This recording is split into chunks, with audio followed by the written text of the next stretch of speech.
Hi everyone, Matt from the Tauranga Chamber of Commerce. Any day now, Minister Nanaia Mahuta will be confirming her decision around whether local government elections will be held for Tauranga City Council in October this year, or whether her appointed commissioners will stay on for an extended period.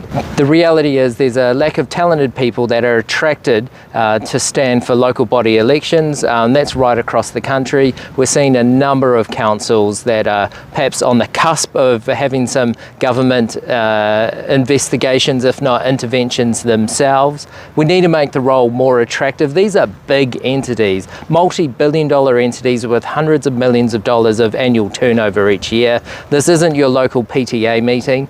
We need good governors to help lead these large organisations that provide critical services not only to community wellbeing but economic prosperity as far as local infrastructure and housing. And I'm fearful that if a lot of the local councillors that were previously on the council stand for election, if there is elections this time around, a lot of good people will definitely not want to stand and be involved and be stuck in the middle of that situation. It was a toxic situation, it was very personal, and I implore anyone that was on previous councils not to stand again if there are elections later on. The most popular option for the business community at this point in time is to have a one-year extension of the term. Let's not forget the commissioners have only been on there for 1 year. It was a circuit breaker. It's only been a year. We haven't quite had that clarity and that distance between that last council.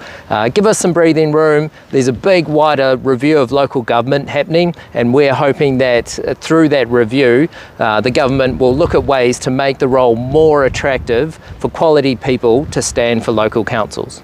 In other news, the Tauranga Chamber of Commerce team has been working on some pretty exciting projects. The Tauranga Chamber has been around for 120 years, providing leadership and continuity for the business community. But change is the main constant that we've experienced, and all my predecessors before me. It's a critical role that we play, but as that change is continually evolving, and so is the Chamber, we've got some pretty exciting news to share later on this month, but that's just a teaser. And stick around and you'll find out more over the coming weeks.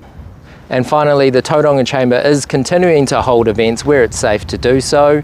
We've had a number of events that have still had very strong showing, thanks to those that turned up to the Deputy Prime Minister's conversation with the business community last week.